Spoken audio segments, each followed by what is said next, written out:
Today, I want to share with you a deceptively simple yet powerful practice to help you live in unity consciousness right now, to live in fifth dimensional consciousness now. You may remember that in a previous video, I used the analogy of TV channels to illustrate that these levels and dimensions of consciousness all coexist simultaneously. And we don't need to clear channel 3 in order to be on channel 5. We can just be on channel 5. Now, that takes some practice. And that's why I've developed this practice, which I'll share with you now, and which I've detailed in my book, What You Want Wants You. The intention of this practice is to help you get into the flow of your own beautiful life, to follow your rhythm.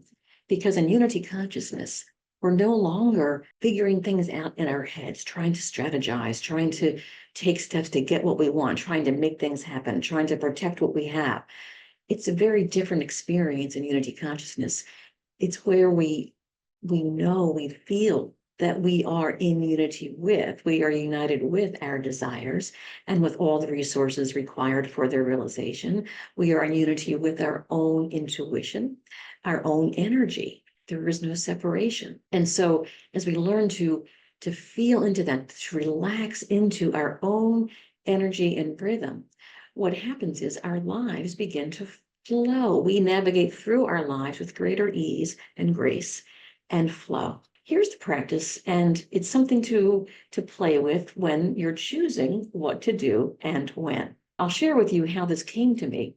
It was years ago when I was writing a monthly column for a local magazine, and it was deadline day, and I had not written a word. And of course, my inner taskmaster was beating me up and telling me I should just sit down in front of the computer, put my hands on the keyboard, and start writing. But that day was the very first snowfall of the season. And what I really wanted to do was to light a fire. And I just watched the snowfall.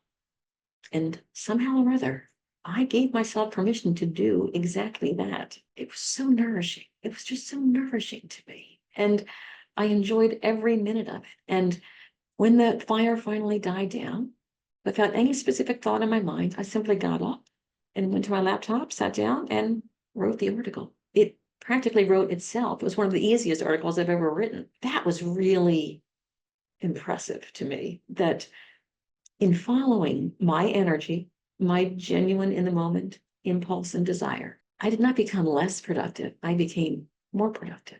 From that, I developed these 3 criteria that we can use to practice being in the flow of our beautiful lives here in unity consciousness. And those 3 criteria are to choose what to do and when, based on whether we have the authentic impulse, the energy, and the willingness to do it in this moment of now. Now, of the 3 criteria, authentic impulse is probably the most challenging to really get a feel for, because we have been so conditioned to do things based on what we think we should do or what we're afraid might happen if we don't do them. All of that kind of thought process comes right from separation consciousness, from fear and lack and limitation and competition. So we're always trying to get ahead of things. Whereas in unity consciousness, there's nothing to get ahead of. There's no separation from all that is. And we just flow with the divine orchestration of our lives. So authentic impulse basically means it's not a should.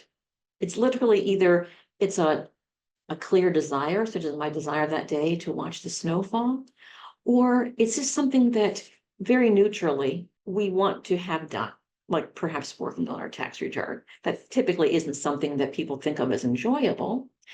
But if you really pay attention, you'll notice there are moments when that's the thing to do. That's just the thing to do right now. And you want to also, of course, bring in the other criteria of, do I have the willingness in this moment? And do I have the energy in this moment? And all 3 must be met, because it's often true that we may have an authentic impulse to do something and we're willing, but we're exhausted.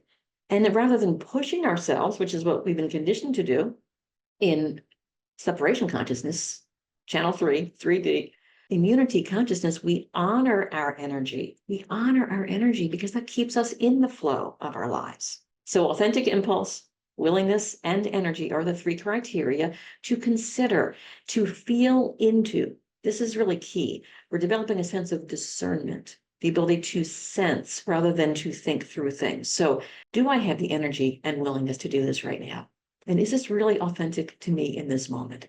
I can tell you that many people, when they first hear this suggestion, react with the thought that, oh my gosh, if I follow those criteria, I'll never get anything done.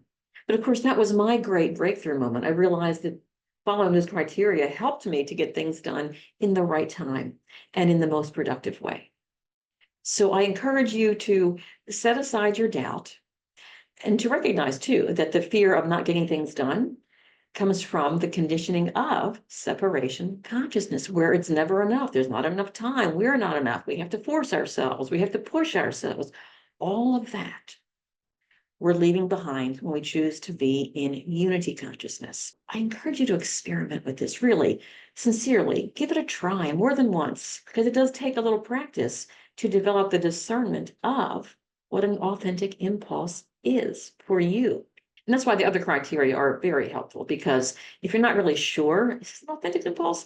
Then just go with, do I have the energy and the willingness to do this right now? Because at least in doing that, you're honoring your energy, you're honoring your willingness, and you're not pushing. Be on channel 5 by choosing to do only what you have the authentic impulse, the energy, and the willingness to do, as often as you can use those criteria. Have some fun with it. And I'd love to hear about your experiences. So feel free to write in the comments. That would be wonderful. And again, experiment, have fun, and thank you for watching.